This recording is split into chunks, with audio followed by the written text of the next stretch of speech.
এক সপ্তাহের বেশি সময় ধরে যশোরে চলছে শীতের দাপট। গত 2 দিন দেশের সর্বনিম্ন তাপমাত্রা বিরাজ করছে এই জেলায়। এদিকে চলমান মৃদু শৈত্যপ্রবাহের প্রভাবে ফেনীতে দিনের অধিকাংশ সময় দেখা মিলছে না সূর্যের। এসব বিষয়ে আরও জানাতে যশোর থেকে যুক্ত হচ্ছেন রিপন হোসেন, আর ফেনীর চারিপুরে আছেন সোলাইমান ডালিম। শুরুতেই যাচ্ছি রিপনের কাছে যশোরে। রিপন, শুভ সকাল আপনাকে। শীতের তীব্রতা কেমন দেখছেন জানতে চাইছি, আর জনজীবনের প্রভাব কেমন পড়ছে?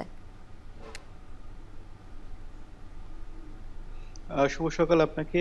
আমরা যশোরে দেখছি যে দিন গেলেই যে শীতের তীব্রতা সেটি বাড়ছে। গত কয়েকদিনের তুলনায় আজকে কিছুটা উন্নত হলেও আ গ এই সপ্তাহের বেশি ধরে কিন্তু এই যে শীতের দাপট সেটি দেখিয়ে যাচ্ছে। আজকে যশোরে সর্বনিম্ন তাপমাত্রা বিরাজ করছে ১০ ডিগ্রি সেলসিয়াস। যদিও গতকালকে আ আরো কম ছিল এর থেকে তাপমাত্রা ৮.৭ ডিগ্রি সেলসিয়াস এবং এর আগের দিনও কিন্তু ৭.৮ ডিগ্রি সেলসিয়াস তাপমাত্রা বিরাজ করেছে। সব মিলে আসলে দিন গেলেই যে শীতের দাপট সেটি বাড়ছে। এর ফলে প্রাণীকুলে যেমন সমস্যা হচ্ছে, সাধারণ মানুষের সমস্যা হচ্ছে। বিশেষ করে যারা খেটে খাওয়া মানুষ রয়েছে তারা কিন্তু বেশি ভোগান্তিতে পড়ছেন।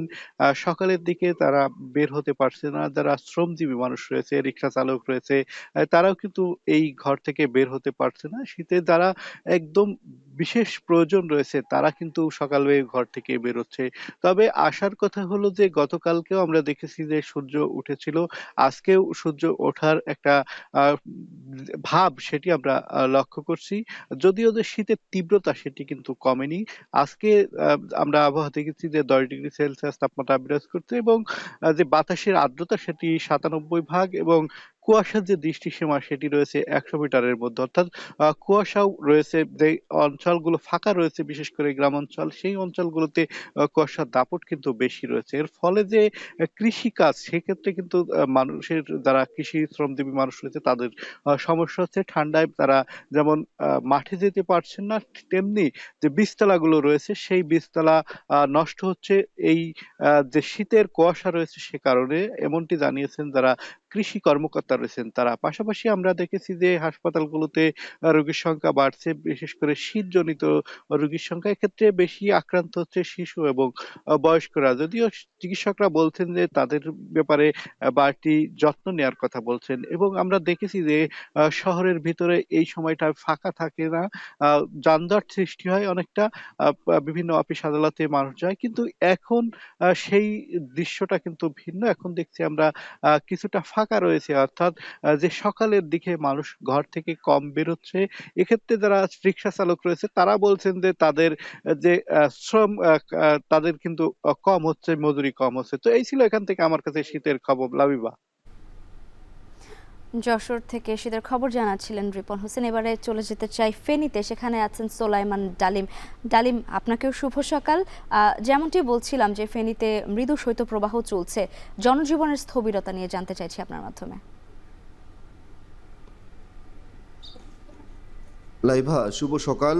গত ৩ দিন যাবতীয় ফেনীতে যে শীতের তীব্রতা, সেই তীব্রতার কারণে কিন্তু সারাদিনই সূর্য একদম দেখা মিলে না বললেই চলে। আমরা কথা বলেছিলাম এই যে স্থানীয় যে আবহাওয়া অফিসের সাথে, আবহাওয়া অফিসের যে কর্মকর্তা রয়েছেন তিনি আমাদেরকে জানিয়েছেন যে আজকে সকালে তাপমাত্রা ছিল ১১.০ ডিগ্রি সেলসিয়াস এবং গতকালকেও ছিল ১১.০ ডিগ্রি সেলসিয়াস এবং তার আগের দিনে ছিল ১১, এর আগের দিন ছিল ১২ এবং ১ সপ্তাহ আগে ছিল ১৩ ডিগ্রি সেলসিয়াস। অর্থাৎ তাপমাত্রার যে পারদ সেটি ক্রমাগতই কমছে।